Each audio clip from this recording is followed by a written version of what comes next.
All right, Malika, Timberwolves glad to be in this friendly and soon-to-be loud arena that they call home as the series has shifted here for games 3 and 4. Anthony Edwards and the Minnesota Timberwolves with a rough road trip to Oklahoma City, dropping the first 2 games of this series. Shai Gilgeous-Alexander with another playoff jewel in Game 2 Thursday night, looking to take a commanding lead now in the Western Conference Finals.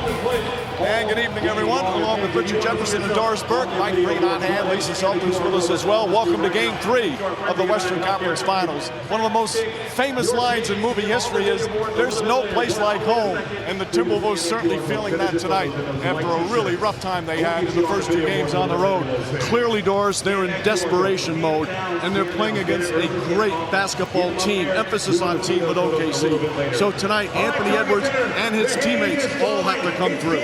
Mike, depth has been a real strength of this group, and their role players have a friendlier environment, but let's be real. Anthony Edwards, more will be required from him tonight. He took a massive step forward offensively, but the added responsibility, I expect him to absorb Shai Gilgeous-Alexander on the defensive end. And if you're Julius Randle, you've been a driving force to this exact moment. So you've got to shake off what was the worst playoff performance in this particular run.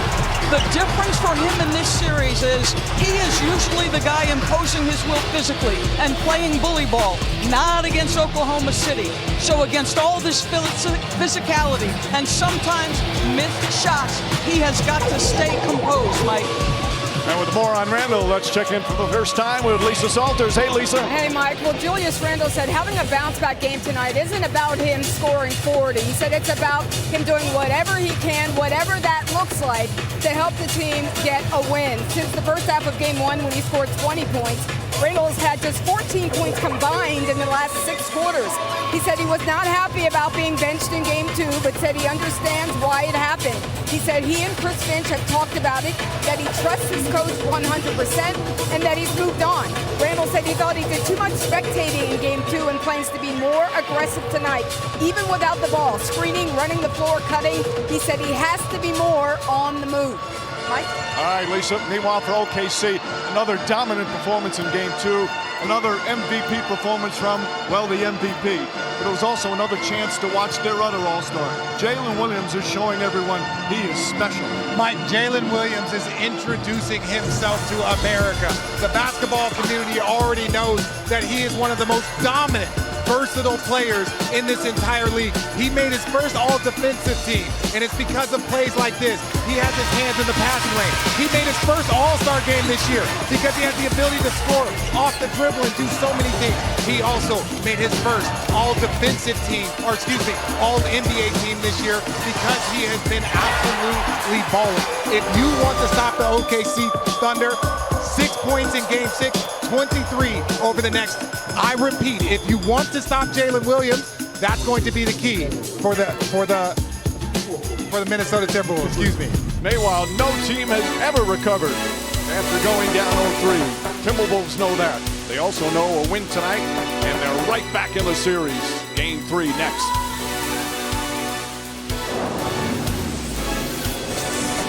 The NBA Western Conference Finals are presented by AT&T. Connecting changes everything. In part by Burger King and BK, have it your way. You rule. And Google, proud sponsor of the NBA. This presentation of the NBA playoffs will continue after this message and a word from our ABC stations.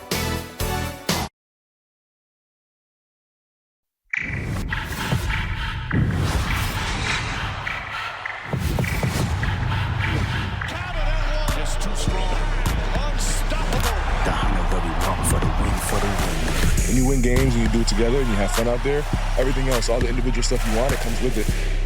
The league is in wonderful hands when he's one of the stars leading the way. You won't get what you asked for. All season long, got into a habit and focusing on the next game and worrying about what's in front of us. Put a few hundred up, let him go, let him go. Hey now, say now.